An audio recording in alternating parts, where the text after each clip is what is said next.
This is lesson 3.1, relations. This is the first lesson of chapter 3 on relations and functions. In this chapter, we're going to work with graphs to examine the relationship between different variables. So we'll start with a quick recap of basic graphing. The coordinate system splits a graph into 4 quadrants, as shown here. And these quadrants are split by the x-axis and the y-axis. The x-axis is the horizontal one, the y-axis is the vertical one. And I've labeled the 4 quadrants here, 1, 2, 3, and 4. And then in brackets, I've put what the sign of those points are based on if they're going to be positive or negative on the x or y axis. Points are represented as ordered pairs where you have bracket x, comma, y, with the x point always listed before the y point. So if you're ever identifying a point from a graph, that's how you identify it, as an ordered pair. We can graph points on a grid, and we can also go the other direction and identify ordered pairs from a graph. So in this first graph here, I have points A, B, C, and D, and then I've identified the points on the side here. So you'll notice that A is in quadrant 1, so both parts of the ordered pair are positive, because that's when the x and y axis are both positive. And you can see how the signs change for the other points based on their location on the coordinate system, or which quadrant they're in.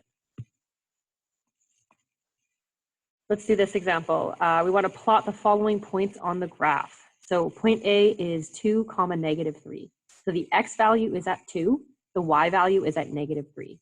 So that would be 2, negative 3, that would be down here. Because the x value is 2, the y value, or the y-axis part, is negative 3. And we'll label that as A. B is negative 3, negative 1. So I know that's going to be in quadrant 3 because both values are negative. So it'd be negative 3 and negative 3. That would be down here. C is 0, 0. That's the origin. That's going to be right in the middle here. And I'll label that C because it hasn't traveled anywhere on the x or y axis. D is 2, 2. That's going to be in quadrant 1 right here. And then lastly, E is negative 1, positive 2. So you've gone to the left 1, and you've gone up 2. And then going the other direction for the second example, we're given points on the graph, and we want to identify the ordered pairs from those points. So we'll start with A. The x value with A is 4, and the y value with A is 2. So it'd be 4, 2. Make sure you always check what the scale is. Don't just count the number of grid squares, because in this example, each grid square is worth 2, not 1. So you have to look at the scale or the numbers written on the axis. Okay, B.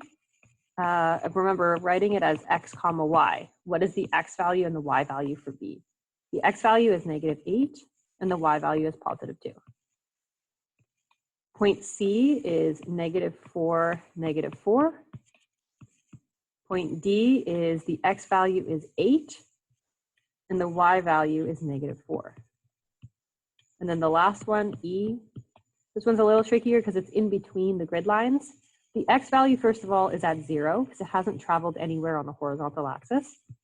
And the y value, we would approximate that that's about negative 1 because it's halfway between 0 and negative 2. So hopefully that's all something you've seen before, some basics of graphing on the coordinate system. Here's some new vocabulary you might not have heard of. The first is relation, which we will be working with a lot in this chapter. A relation is just a set of ordered pairs, and it can be represented in a couple different ways, either as a list, so like this example here, where you do your curly brackets and then list all of the ordered pairs that are in that relation. It could also be represented as a table of values, so you have your x's and y's and they're listed out, or it can be represented as a graph. We can understand relations better if we identify the domain and range of the relation. The domain is just the set of first components in a relation, so all of the x values, and the range is the set of second components in a relation, so all the y values. So essentially, domain are all the first things listed, range are all the second things listed. Do some examples from the different ways that relations could be represented. Okay, example A, we want to determine the domain and range, and we're given a list. So we have 4 different ordered pairs. So to find the domain, you just list out the first number in each ordered pair. So 1, -3, 0, and 2. You do the same thing with the range, the second values though, 2, 4, 1, and 5. The reason that I rewrote it here is because you have to write your domain and range in ascending order. So go from the smallest number to the biggest number. That's proper form. So instead of having it like unordered, like this one here, we want to rearrange it. So we go 1, 2, 4, and 5, the smallest number to the biggest number. Example B here from a table of values, same idea. The domain is all of the X values, the range is all of the Y values. But you'll notice that I have 4 values in the table, but I only have 3 listed in both the domain and range. And that's because we don't write repeats. So in the domain, you'll see that 3 appears twice. So we're not going to write that out twice in our list. We're just going to write it once because we know that 3 is in it. We don't have to write it twice. And same with the range, -1 appears twice. We only write it 1 time. So that's 2 restrictions that you've already learned. When you're writing the domain and range, it has to be written in ascending order, and you don't write repeats. Okay, taking this information from a graph, you just look at the in this case, 5 points, list all the X values, list all the Y values. It might be helpful to first write out what the ordered pairs are for each point, or you can just go right into the domain. So let's deal with the X values first. So if we're going along the X axis, where do points exist? And we want to start with the lowest number first. So that would be on this end with our negatives. So for this first point, that X value is -3. So that's the first one that we'll list there. And then moving over, this is the next point we hit, and that's at -1. So that's the next point in our domain list. And then we've got these 2 points that show up next when we're moving horizontally. So that would be at X equals 2. We don't have to write it twice, even though it comes up twice in the graph, just write 2 1 time. And then the last point is here, and that's at an X value of 3. We repeat the same process with the range, again, starting with the smallest number and working our way up. So we would start down here. These 2 points are the lowest Y point at -2. And yes, there's 2 points at -2, but we only write it once in our range. And then moving up, we've got the next points will be here. Both of these are at -1. So same thing.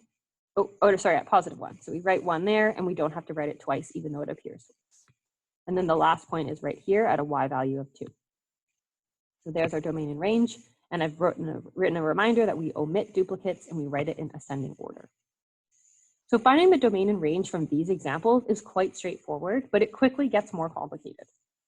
Finding the domain and range from a graph when the graph is just a connected straight line of infinite points is a lot more difficult. So in this case, the domain and range are intervals of points instead of just a list of individual points. We'll go over some examples to explain this. Okay, so in this first example A, we've got just a linear relation, and it continues on forever in both directions. So arrows on the end of your relation means it continues that way forever. And so if we're trying to come up with the X values that exist here, we have to include every single number that exists.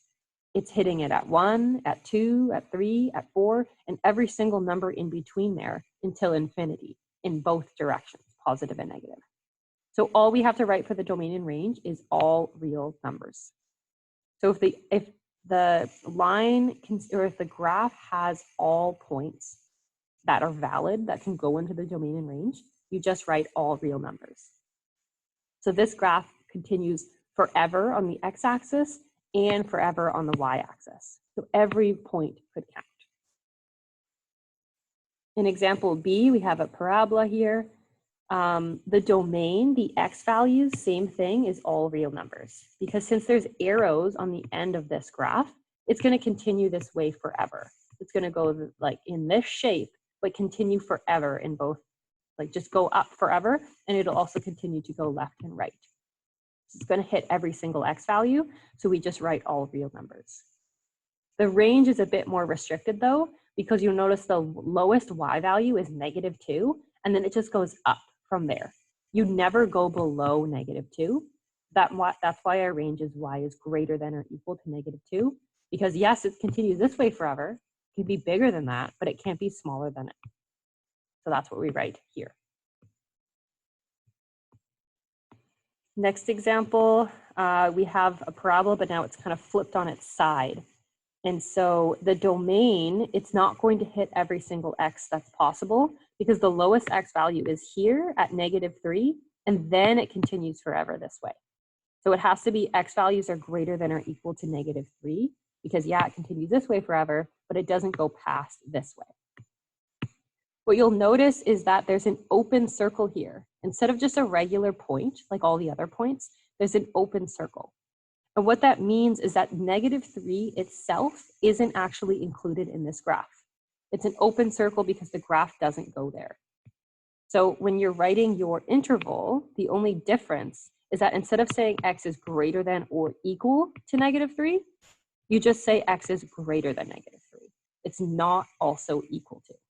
So it's just that tiny little line that makes a difference. You don't want to say it's also equal to this. And again, you know that because there's an open circle. In terms of the range, it's all real numbers here because yes, the graph will continue forever this way. And as it does, the parabola will continue to open up and will hit every single y value. So we just write all real numbers. Any real number can count for the y's. Last example here, we have a circle. It doesn't quite go through the grid, just imagine that it does. For the x values, the only options we have are between 2 and -2. It hits every x value between there, but it doesn't go past that. And the same for the y, same idea. It goes up to down to -2 and up to +2, but it doesn't extend past it. So these are our intervals for the domain and range. X is between -2 and +2, y is between -2 and +2. So this is the proper notation that you should have. X is bigger than or equal to -2, but it's also less than or equal to +2. So that's how we calculate or find the domain and range of different relations, and a recap of how to graph.